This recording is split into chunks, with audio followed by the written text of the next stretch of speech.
नमस्कार दोस्तों, मैं हूं प्रवीण सानी। दोस्तों, यूपी बीजेपी के अंदर कुछ तो खिचड़ी पक रही है जो मुख्यमंत्री योगी आदित्यनाथ के लिए अच्छे संकेत तो बिल्कुल नहीं है। कुर्सी पर संकट तो है ही, अभी के लिए ना सही 2027 के लिए तो जरूर हो सकती है। बीजेपी के अंदर कुछ अलग ही तरीके का चक्रव्यूह बनाया गया है। अगर सीएम योगी उसे तोड़ने में कामयाब हुए तो कुछ तो बड़ी घटना के भागीदार वो बनेंगे। अगर नाकामयाब रहे तो फिर स्थितियां कुछ और बनेंगी जो सीएम योगी की राजनीति के लिए अच्छी तो बिल्कुल भी कही नहीं जा सकती। लेकिन दोस्तों, राजनीति में टाइमिंग का अहम रोल होता है। किस टाइमिंग में कौन सी बात कही जाती है, कौन किससे मिलता है और उस मिलने की प्रक्रिया में किस नए शख्स से मिलता है, इससे पता चलता है कि राजनीति किस दिशा में आगे बढ़ रही है। अब दोस्तों, 1-2 दिन पहले गृह मंत्री अमित शाह ने बताया था कि राजनीति से वो रिटायरमेंट लेने के बाद क्या करेंगे। अब शाह जो भी करें वो उनकी मर्जी, लेकिन उनकी ओर से ये स्वीकार करना कि वो राजनीति से रिटायरमेंट लेंगे, ये अपने आप में बड़ी घटना है। दोस्तों, वैसे भी भारतीय राजनीति में रिटायरमेंट जैसा कोई शब्द ही नहीं है। अभी तक मैंने नहीं देखा कि किसी नेता ने रिटायरमेंट लिया हो। जब तक शरीर में जान है तब तक वो राजनीति करते हैं, बड़े से बड़े पदों पर होते हैं। कई नेता आपको 80 से 85 साल की उम्र में भी दिख जाएंगे जो एक्टिवली राजनीति करते हैं। तो ऐसे में अमित शाह अगर ये कहते हैं कि वो राजनीति से कभी रिटायर होंगे और फिर खेतीबाड़ी करेंगे, ये अपने आप में बड़ी बात है। अब देखिए, अमित शाह का ये बयान फिर अचानक से खबर आती है डिप्टी सीएम केशव प्रसाद मौर्य, जो कि बीजेपी के अंदर सीएम योगी के सबसे बड़े प्रतिद्वंदी हैं, जिन्होंने कई बार अपने लेवल पर प्रयास किए योगी को सीएम की कुर्सी से हटाकर उन्हें बैठाया जाए। कुल मिलाकर कहें तो सीएम योगी और केशव प्रसाद मौर्य के बीच हमेशा से 36 का आंकड़ा रहा है। लेकिन यही केशव प्रसाद मौर्य अमित शाह के खास नेताओं में से हैं। वहीं केशव प्रसाद मौर्य दिल्ली में हैं। पहले गुलदस्ता लेकर वो अमित शाह से मिलते हैं, फिर चौंकाते हुए रक्षा मंत्री राजनाथ सिंह से मिल लेते हैं। अब मुझे ये बात खटकी है। चलो, बीजेपी में मोदी के बाद अगर किसी की सबसे ज़्यादा चलती है तो वो है शाह। अमित शाह से केशव प्रसाद मौर्य पहले नंबर पे मिल लेते हैं। चलो, शाह का कद बीजेपी में मोदी के बाद है तो मिल लिया, लेकिन केशव प्रसाद मौर्य बीजेपी अध्यक्ष जेपी नड्डा की बजाय गुलदस्ता लेकर राजनाथ सिंह के पास क्यों मिलने के लिए गए। ऐसे में सवाल तो ये भी उठता है, जिस राजनाथ सिंह के बारे में दावा किया जा रहा था कि उन्होंने बीजेपी के राष्ट्रीय अध्यक्ष बनने से इनकार कर दिया, वो क्या बीजेपी के राष्ट्रीय अध्यक्ष बनेंगे और क्या केशव प्रसाद मौर्य यूपी बीजेपी के अध्यक्ष होंगे। आखिर जिस तरह से वो गुलदस्ता लेकर अमित शाह और राजनाथ सिंह के पास गए हैं, उसमें कहीं ना कहीं इसकी झलक तो दिखती है। और इससे भी आगे सवाल, अगर केशव प्रसाद मौर्य यूपी बीजेपी के अध्यक्ष बनेंगे तो क्या अमित शाह समेत बीजेपी आला कमान से केशव प्रसाद मौर्य को ये आश्वासन मिला है अगर वो यूपी में 2017 वाला अपना परफॉर्मेंस देने में कामयाब होते हैं तो इस बार यूपी की कमान आपके ही हाथ होगी। अगर ऐसी स्थिति बनी तो फिर सीएम योगी का क्या होगा, वो क्या करेंगे और उनके सामने क्या रास्ता बचेगा। ये बात अब तय है, यूपी में 2 ही पार्टियां बीजेपी और सपा के बीच 2027 में लड़ाई होगी। इन दोनों पार्टियों के पीछे बाकी दल होंगे और जो पार्टियां अलग लड़ेंगी वो जीतेंगी तो नहीं। हाँ, इतना जरूर है, बीजेपी और सपा में से किसी को जिताने में मदद जरूर करेगी। खैर, सपा से तो तय है कि अखिलेश की अगुवाई में 2027 में यूपी की लड़ाई लड़ी जाएगी।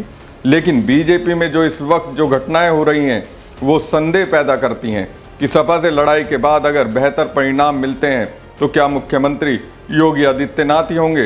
दोस्तों, बीजेपी के अंदर अब बैठकों और मंथनों का दौर शुरू हो गया है। खासतौर पर उप मुख्यमंत्री केशव प्रसाद मौर्य की बीते 2 दिनों में 2 दिग्गज केंद्रीय नेताओं से मुलाकात को लेकर राजनीतिक गलियारों में चर्चाएं शुरू हो गई हैं। 9 जुलाई को उप मुख्यमंत्री केशव प्रसाद मौर्य ने रक्षा मंत्री राजनाथ सिंह से उनके आवास पर मुलाकात की। हालांकि केशव प्रसाद मौर्य ने इसे शिष्टाचार भेंट बताते हुए राजनाथ सिंह को जन्मदिन की पूर्व संध्या पर शुभकामनाएं दी। लेकिन हमें जो खबर मिली है उसके मुताबिक ये मुलाकात चुनावी रणनीति के लिहाज से बेहद ही अहम मानी जा रही है। माना जा रहा है कि दोनों नेताओं के बीच योगी की अगुवाई में चलने वाली सरकार के कामकाज और 2027 की तैयारी को लेकर गंभीर चर्चा हुई। पता नहीं क्यों जब केशव प्रसाद मौर्य की राजनाथ सिंह से मुलाकात की तस्वीर मैंने देखी तो राजनाथ सिंह में बीजेपी के अगले अध्यक्ष की छवि देखी, जबकि केशव प्रसाद मौर्य में यूपी बीजेपी के अध्यक्ष की छवि। ऐसा लगा कि केशव प्रसाद मौर्य को 2017 वाली भूमिका में बीजेपी लाने वाली है। अगर यूपी बीजेपी अध्यक्ष पर रहते हुए केशव ने बीजेपी को जीत दिलाने में अहम भूमिका निभाई तो उन्हें जो 2017 में नहीं मिला वो बीजेपी 2027 में दे दे। खैर, ये मेरा अनुमान है, बाकी राजनीति यहाँ होने को तो कुछ भी हो सकती है। खैर, राजनाथ सिंह से मुलाकात के एक दिन पहले 8 जुलाई को केशव प्रसाद मौर्य ने केंद्रीय गृह मंत्री और बीजेपी के रणनीतिकार अमित शाह से भी मुलाकात की थी। अमित शाह से हुई मुलाकात के बाद खुद केशव प्रसाद मौर्य ने स्वीकार किया था कि 2027 में 2017 जैसी जीत दोहराने को लेकर चर्चा हुई। ये बयान अपने आप में ये स्पष्ट करता है कि बीजेपी अब पूरी तरह से मिशन मोड में है और केशव को बीजेपी में बड़ा पद मिलने वाला है। खबर तो ये भी है कि गृह मंत्री अमित शाह ने केशव प्रसाद मौर्य को यूपी में बीजेपी की रणनीति को ढाल देने और 2027 में फिर से सत्ता में वापसी को लेकर दिशा निर्देश दिए हैं। अब राजनाथ सिंह से हुई मुलाकात को भी उसी रणनीतिक विमर्श का हिस्सा माना जा रहा है। सूत्रों के मुताबिक इस दौरान प्रदेश में पार्टी की वर्तमान स्थिति, चुनावी तैयारी और सरकार के कामकाज को लेकर फीडबैक साझा किया गया है। राजनाथ सिंह की छवि एक संतुलित और सभी के बीच स्वीकार्य वाले नेता की रही है। ऐसे में उनके साथ बातचीत पार्टी की चुनावी रणनीति को संतुलन और दिशा देने की मंशा को दर्शाता है। दोस्तों, बीजेपी के लिए 2027 की राह आसान नहीं मानी जा रही है।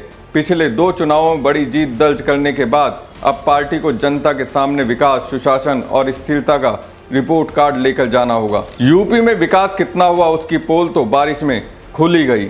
सड़कें जगह जगह भरभरा कर गिर रही हैं। स्वास्थ्य सेवा से लेकर शिक्षा के क्षेत्र में सरकार क्या फैसला ले रही है, इसके सबूत तो वो 5000 सरकारी प्राइमरी स्कूलों की बंदी है।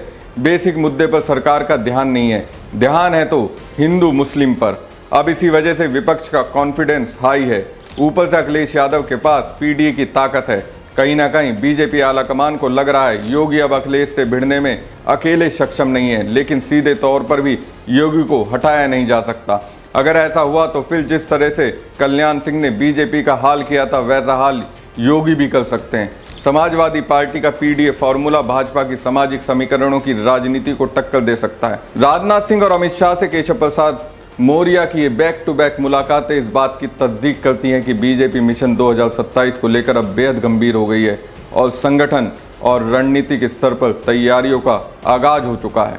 अब इस तैयारियों से सीएम योगी की राजनीति को खतरा है। ये मुलाकात इस आशंका को और गहरा कर रही है। दोस्तों, ऐसे में सवाल है, क्यों अहम है केशव प्रसाद मौर्य की मुलाकातें? पहली बात तो मुख्यमंत्री केशव प्रसाद मौर्य को बीजेपी का पिछड़ा चेहरा माना जाता है। 2017 की जीत में उनका योगदान अहम था। ऐसे में मौर्य को केंद्र में रखकर भाजपा ओबीसी वोट बैंक को फिर से साधने की रणनीति पर काम कर रही है। दूसरी बात, अखिलेश यादव का पिछड़ा दलित और अल्पसंख्यक यानी पीडीए गठजोड़ बीजेपी की पारंपरिक वोट बैंक में सेंधमारी की कोशिश है। केशव प्रसाद मौर्य की सक्रियता इसी का जवाब मानी जा रही है। तीसरी बात, अमित शाह जहां आक्रामक संगठनात्मक रणनीति के लिए जाने जाते हैं, वहीं राजनाथ सिंह सौम्य और अनुभवी नेतृत्व के प्रतीक हैं।